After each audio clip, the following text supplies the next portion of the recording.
Hello everyone. So last in the last class we were discussing the topic Companies Act 2013 and we have discussed the topic that is doctrine of ultraviolence. Okay. So now we are going to start a new topic in the Companies Act that is liabilities of members and all. So I am going to share the PPT with you now and then we are going to start the new topic.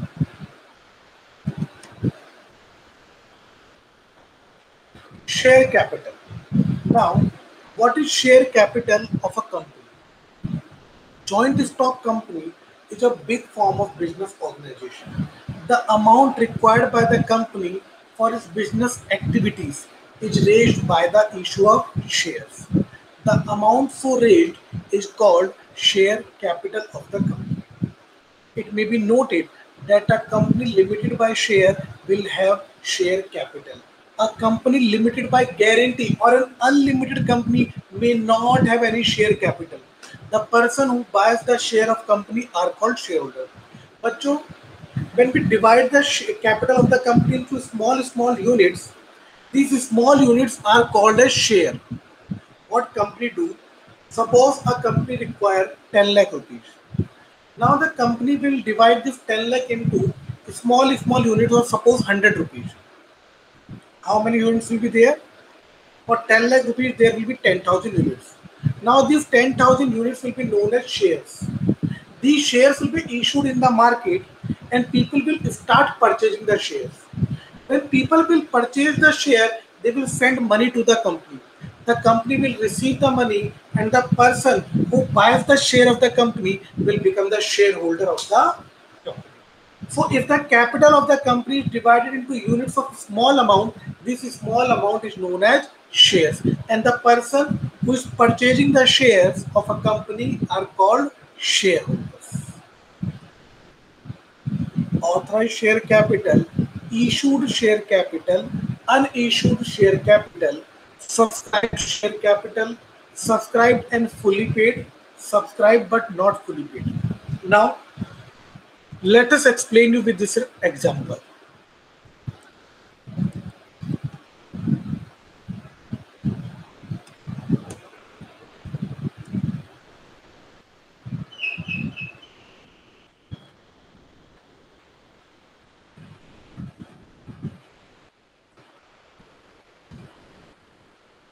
Suppose a company is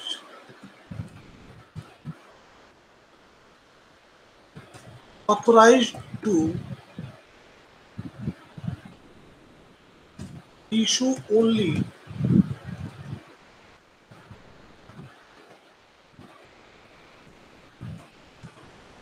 10,000 shares at the rate 10.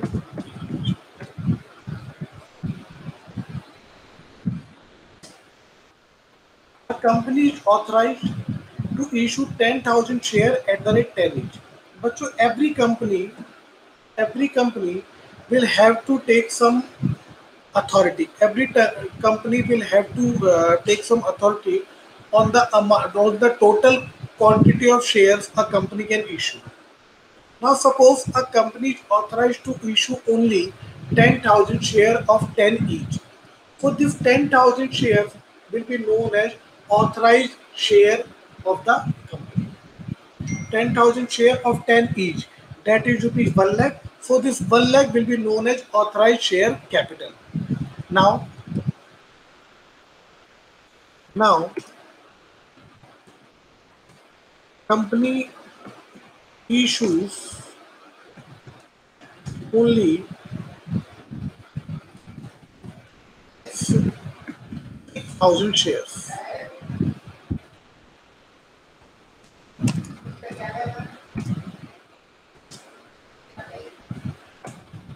Now company issue only 6,000 shares.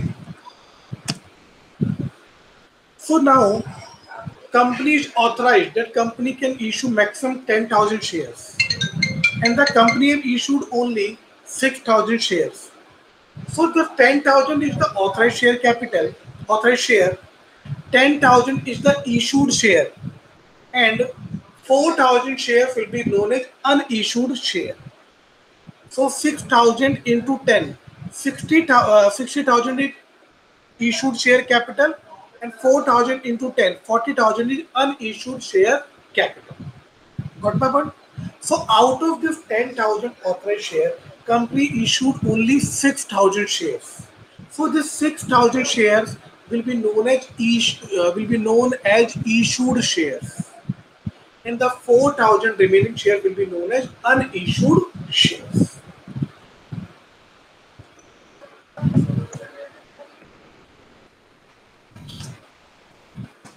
Out of this, suppose out of this 6,000 shares,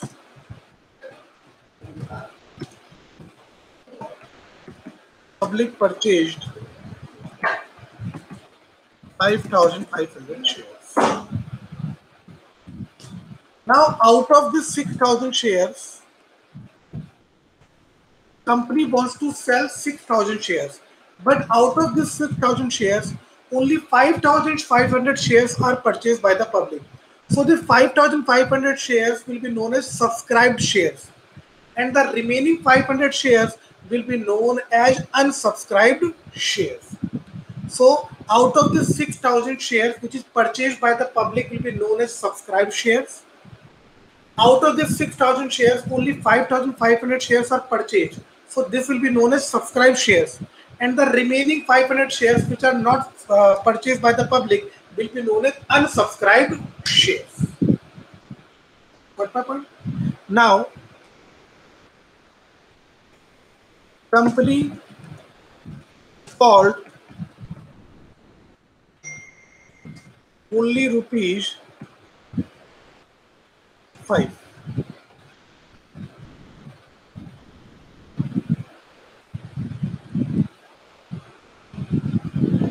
Company called only rupees 5. Out of the 10, the share of the company is of rupees 10, but the company called only rupees 5. So this 5 will be known as called up capital, and remaining 5 will be known as uncalled capital.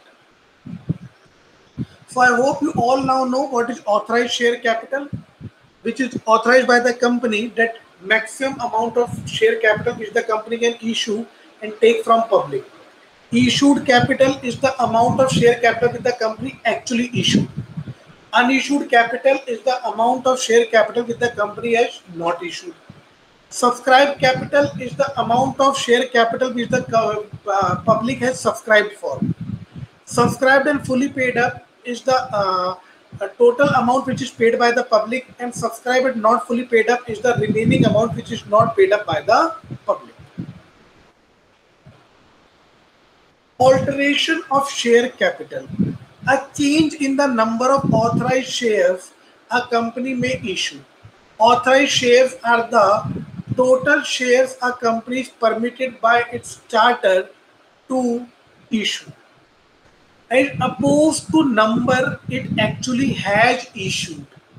To alter share capital, a company must amend its share capital and bylaws and register the change with the appropriate regular authority.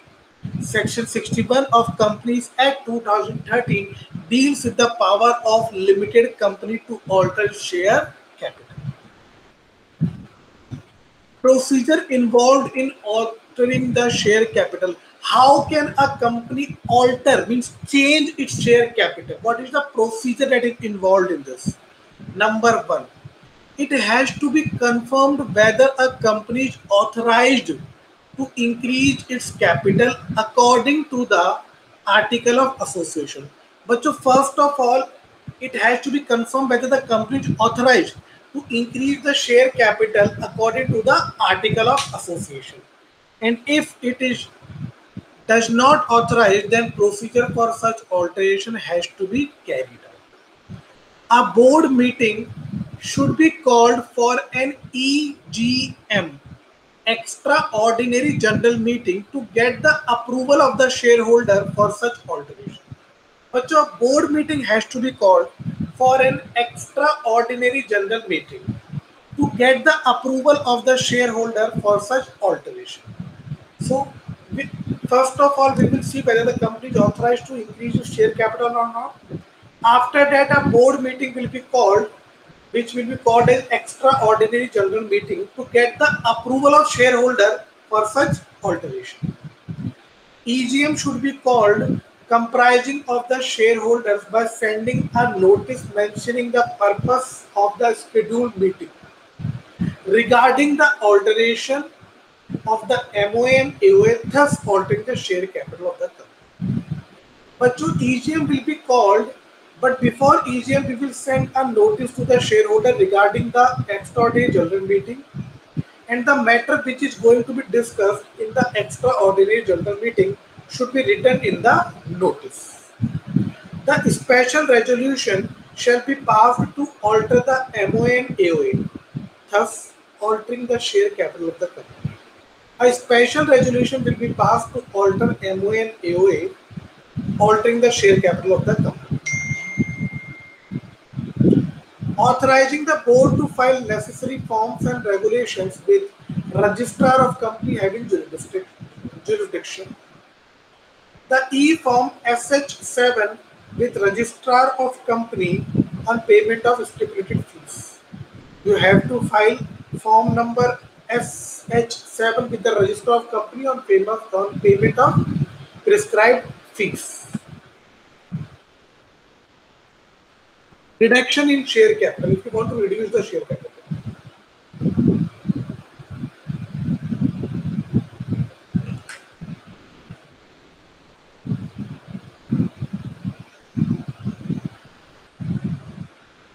Reduction of share capital is regarded as one of the process of decreasing company share capital.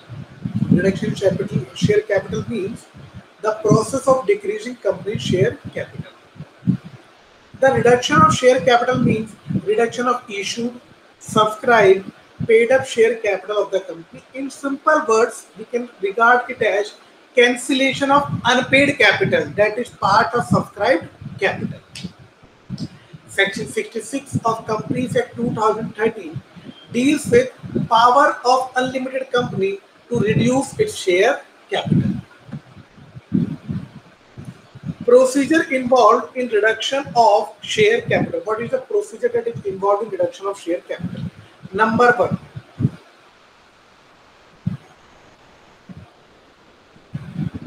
convene a board meeting to approve the reduction of share capital and fixing the date of general meeting of the company.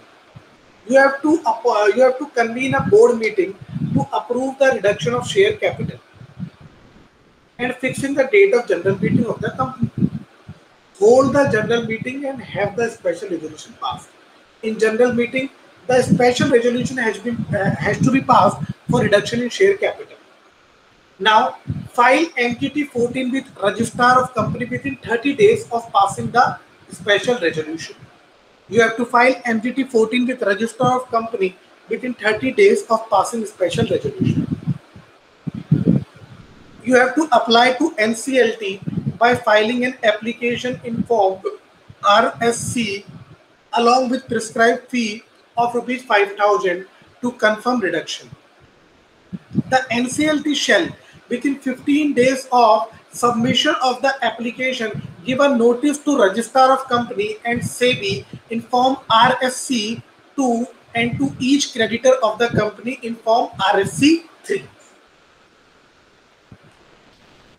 The notice shall be sent to the creditors within 7 days of the directions given by the NCLT. You have to send the notice to the creditor within 7 days of the directions given by the NCLT. The company shall file an affidavit in form RSC 5 confirming the dispatch and publication of the notice within 7 days from the date of issue of such notice. Member of company. But who can be the member of company? What is the member of company? The Companies Act divides the member into 3 classes. Companies Act 2013 has divided the members into 3 classes. According to Section 41 of the Companies Act, the 3 classes of member are: number 1, members, the person who has subscribed to the memorandum of the company.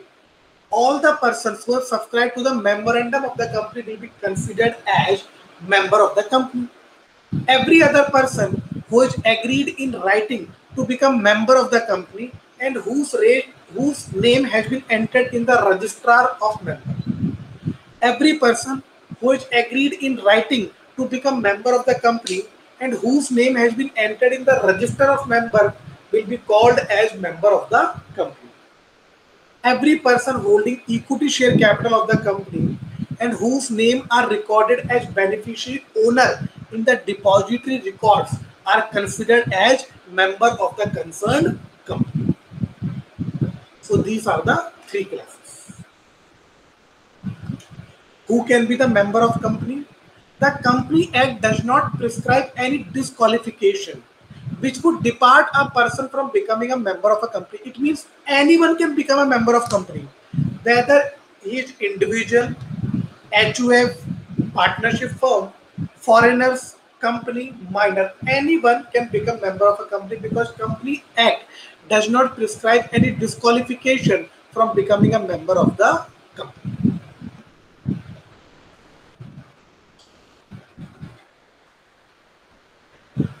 Rights of members, statutory rights.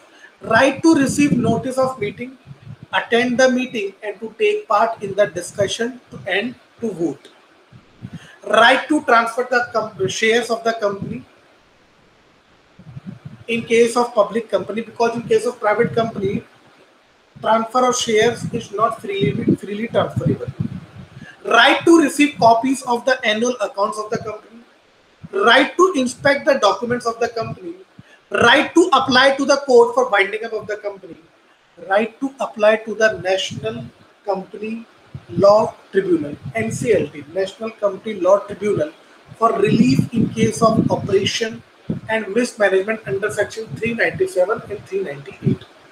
Documentary rights, legal rights, liability of members. Companies limited by share. Companies limited by share are the most common and may be a public or private company where the liability of member of company is limited to the amount of unpaid share on the unpaid to the amount of unpaid money on the share. Company limited by guarantee. In this type of companies, limited by member of a company is limited to a fixed amount which members undertake to contribute to the assets of the company in the events of it winding up. Unlimited company. Unlimited companies are those companies without limited liability. May without limited liability. Section 3 specifically provide that any 7 or more person may form an incorporated company with or without limited liability. Board of Directors. Section 2, subsection 10 of the Companies Act 2013 defines that board of directors or board in relation to a company means the collective body of the direction of the company. Section 149, subsection 1 of the Companies Act 2013 requires that every company shall have minimum number of 3 directors in case of public company, 2 directors in case of private company, and 1 director in case of 1 person company. So in 1 person company, minimum 1 director should be there. In private company, minimum 2 directors should be there. In public company, minimum 3 directors should be there.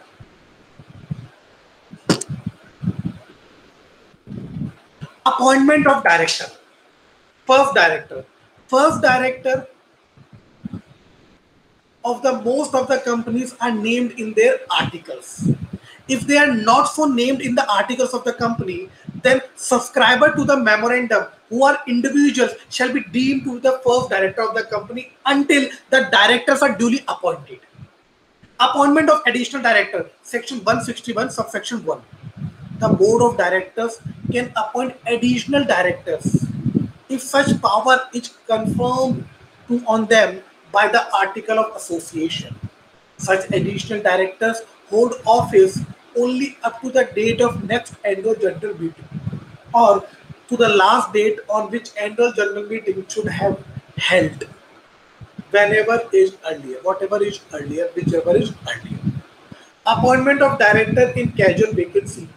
Section 16, Section 161, subsection 4. In any vacancy, if any vacancy is caused by death or registration of a director appointed by the shareholders in general meeting before expiry of his term, the board of director can appoint a director to fill up such vacancy.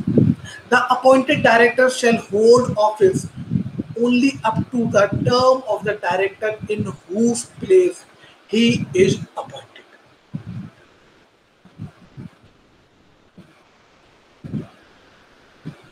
Meeting of company, an assembly of number of members for entertainment, discussed or the like. Proper convening authority, board of directors. Notice, duration of notice 21 days prior notice to the shareholders.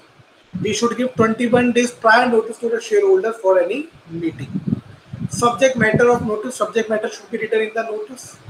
Quorum, public company 5 member, private company 2 member. Quorum means minimum number of members that has to be present in a meeting. Only then the meeting will be considered as valid meeting. So if there is a meeting in public company, minimum 5 members should be there. Only then that meeting will be considered as valid meeting. In case of private company, minimum 2 members should be there. Only then that meeting will be considered as valid meeting. Chairman. AGM, Annual General Meeting. Time interval for calling the meeting. Not more than 15 months shall pass after previous meeting. Sending copies of balance sheet and auditor's report. Notice and place of meeting. Consequence of not calling a meeting. Central government will call a meeting on application made by the member. In case of default, every officer shall be fined. That may extend to 50,000 rupees. If you do not call a meeting, central government will call a meeting on application made by the member. In case of default, every officer will be fined. That may extend up to 50,000 rupees.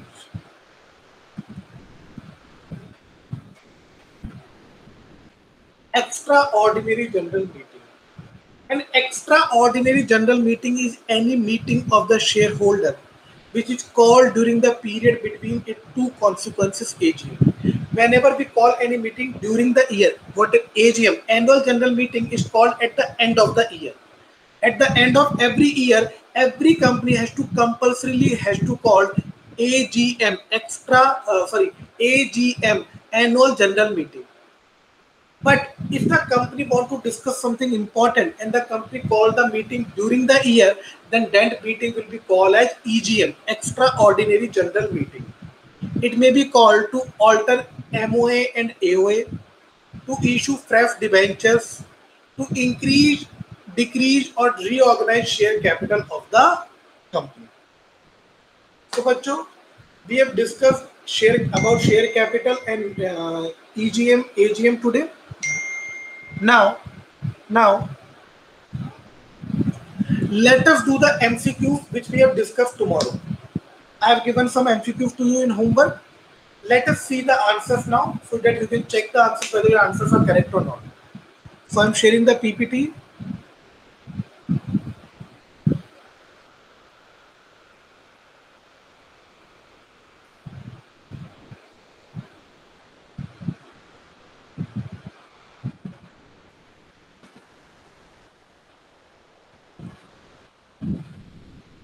Please confirm your answer now whether they are correct or not.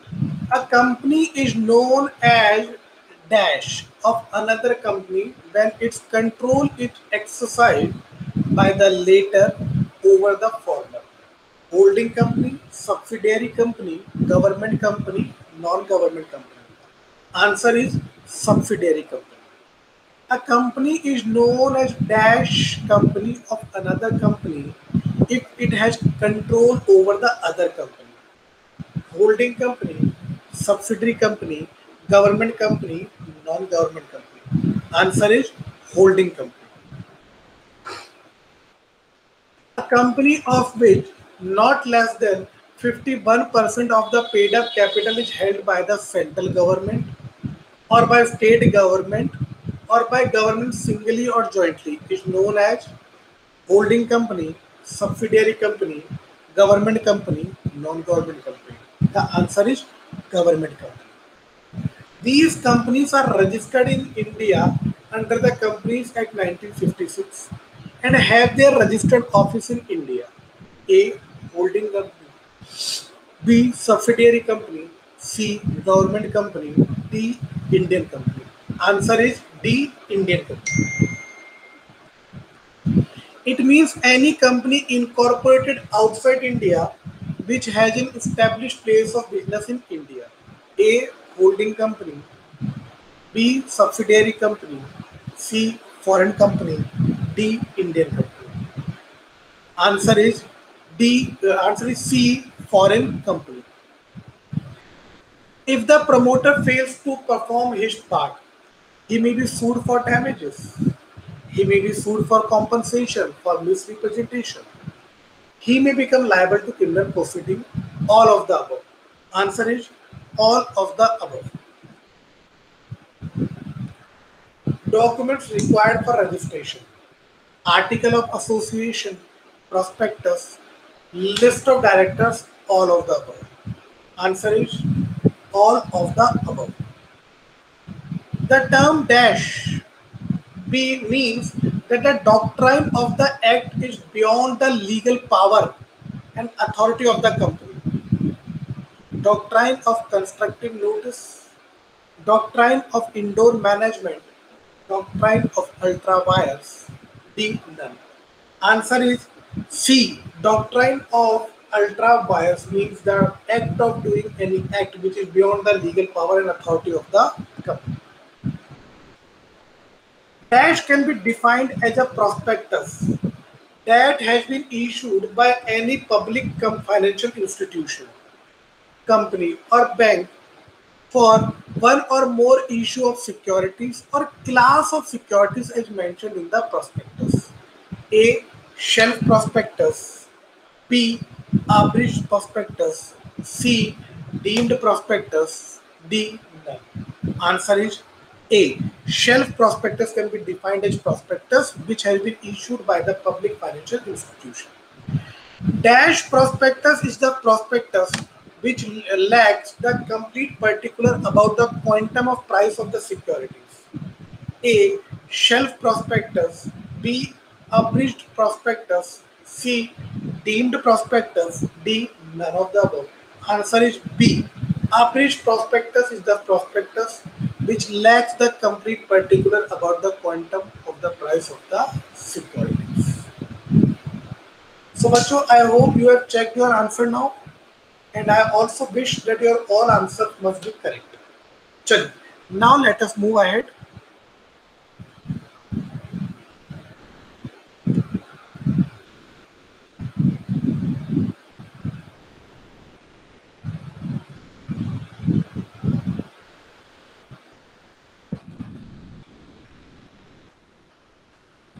What is reconstruction and amalgamation?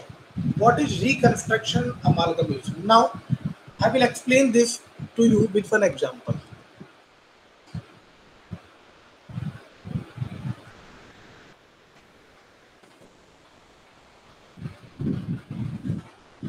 There are two companies in the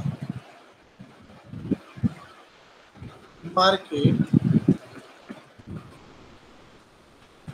manufacturing. There are two companies in the market manufacturing steel.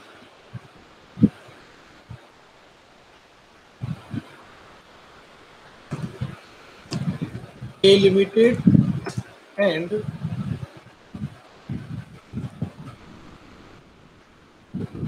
B Limited. There is also a third company in the market, that is C Limited. C Limited is in number one position. After that A Limited and after that B Limited. Now A and B Limited thought that we should join hand together and become one company so that we can come on number one position. A and B thought that right now C is in number one position and he is dominating the market. Let us join hand together and form a new company and beat C Limited by coming on number one. Now, A Limited and B Limited join hand together and form a new company, D Limited. This is known as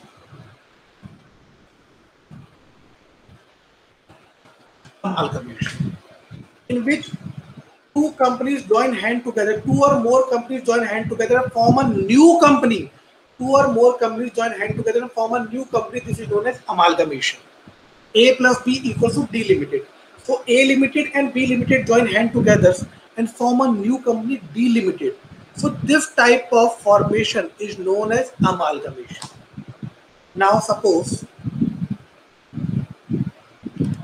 same example, A Limited takeover means purchased, takeover B Limited. A Limited now take over B Limited, suppose.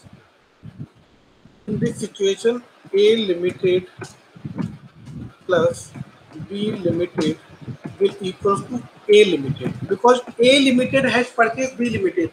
Now A Limited has purchased B Limited, so B Limited is a company of A Limited only. So now A Limited has take over B Limited, so in market there is only A Limited. This type of formation is known as reconstruction.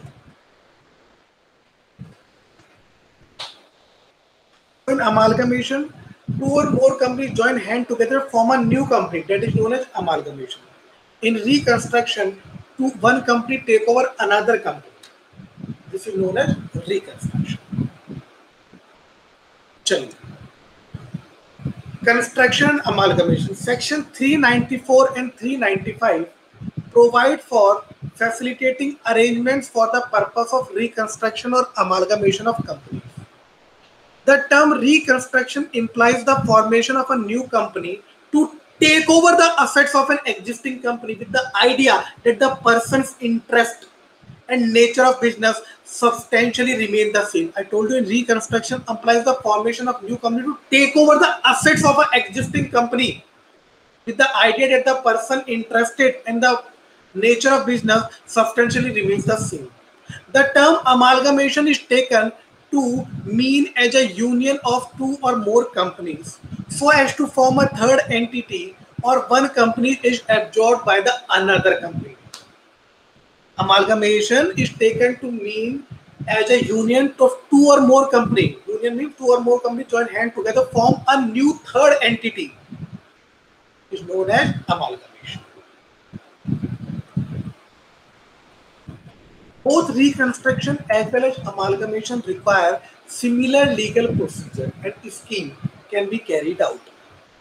Section 494 and Section 507 provide for reconstruction or amalgamation of companies by winding up of the company voluntarily. Section 394 and 395 provide for a scheme of reconstruction amalgamation without winding up.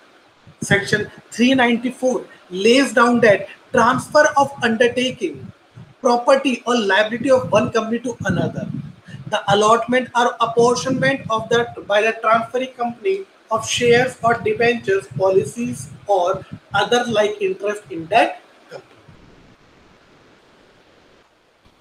The continuation by or against the transferring company of any legal proceeding pending by or against the transfer company. The dissolution without winding up or the transfer company. The provision to be made for any company without dissent from the scheme. Such incidental, consequential and supplemental matters as may be necessary to secure that the reconstruction of amalgamation shall be fully and efficiently carried out. What is the meaning of winding up? What winding up means? To close the company, to put an end to the company. Winding up means to close the business, to close the company, to put an end on the business. Winding up is the last stage of putting an end to the life of the company. Means your company is finished, your company's life is over. When all other strategies for its survival fail. But whenever we start a company or whenever we do a business, we apply all the strategies to run the business, to survive in the market. But when all the strategies fail, there is only one last option that we can see is to wind up the company, means to close down the company. It is a process where all the assets of the companies are sold and liabilities are paid. Thus, and surplus, if any, is distributed to the shareholders. So, in winding up, assets of the companies are sold, liabilities are paid, if any, is distributed to the shareholders. Liquidator is appointed. Liquidator will take over the control of the company from the board. Winding up company does not cease to exist except when it is dissolved. So, bachcho, whenever a company is winding up, means closing the business, they will appoint a liquidator. The liquidator will take the control of all the assets and liabilities from the board. Now that liquidator will sell the assets of the company and the liquidator will make the payment to all the liabilities. So why we appoint the liquidator? The liquidator will take the control of the company from the board. Now the liquidator will sell all the assets of the company and will repay all the liabilities of the company. Winding up and dissolution. Winding up is the first stage, dissolution is the last stage. Winding up is done by liquidator and dissolution is done by the court. Representation of the company in case of winding up is done by the liquidator, and representation of the company in case of dissolution is not possible. Creditor can approve the debts in the court in case of winding up possible, but in dissolution it is not possible. Effect of winding up, possibility of revival, possibility of revival. Effect of dissolution, only termination. So, Bacho, I told you what is the meaning of winding up. Winding up means to close down the business of company, to put an end to the life of the company. And for the winding up, we will appoint a liquidator. That liquidator will take the charge of all the assets and liabilities of the company. Now the liquidator will start selling the assets of the company and will repay the liabilities of the company. And after that, if any amount remains with the liquidator, that amount will be given to the shareholder. First of all, amount will be paid to the preference shareholder, and then the amount will be paid to the equity shareholder. Got my point? Chalo. So, bachcho, let us do some MCQs now. MCQs, as I already told you, will help you in revising your whole topic, as well as you will get the clarity on the topic. So please try to attempt these MCQs. I am giving you these MCQs in homework. You have to attempt these MCQs. And in the next class, I am going to tell you the answers so that you can check whether your answers are correct or not. Let us start. Number 1. Person who buys the shares of the company are called, the person who buys the share of a company are called A, investor, B, shareholder, C, creditor, D, none of the above. After that, for reduction in share capital, file MGT 14 with ROC within dash days of passing of special resolution. For reduction in share capital, file MGT 14 with ROC, Registrar of Company, within dash days of passing of special resolution. A, 10 days, B, 20 days, C, 30 days, D, 40 days.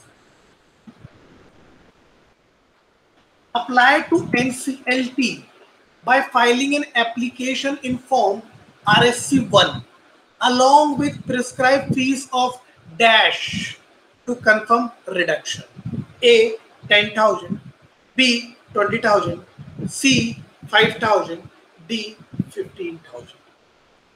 The NCLT shall within dash days of submission of the application give a notice to ROC and SEBI. A 10, B 15 days, C 25 days, D 30 days. Members of company. The person who can be the member of company, the person A, the person who have subscribed to the memorandum of company. B, each other person who has agreed in writing to become a member of company and whose name has been entered in the register of members. C, every person holding equity share capital of a company and whose name are recorded as beneficial owner in the depository records are considered as the member of the concerned company. D, all of the above.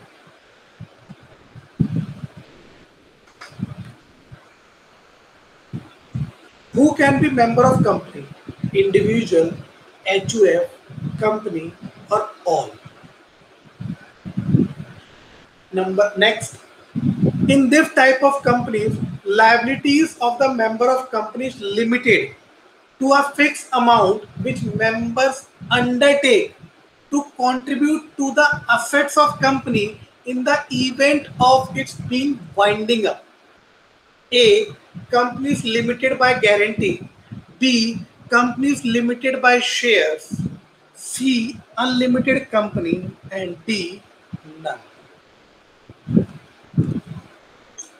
Dash are those companies without limited liabilities. A, company limited by guarantee. B, companies limited by shares. C, unlimited company. D, none. Where the liability of members of a company is limited to amount unpaid on the shares. A, company limited by guarantee. B, company limited by share. C, unlimited company. D, none. So बच्चों, you have to solve these MCQs at your home. Please try to attempt these MCQs. The MCQs will help you in revising your complete topic. You will get a clarity on complete topic if you do the MCQs. That's why at the end of every topic, I give you MCQs. Please try to attempt these MCQs. In the next class, I will tell you the answers so that you can check whether your answers are correct or not. Please either take a screenshot or take a photo.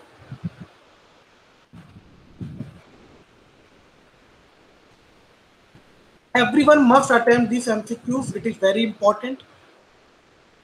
Please try to attempt these MCQs. In the next class, I'm going to tell you the answers.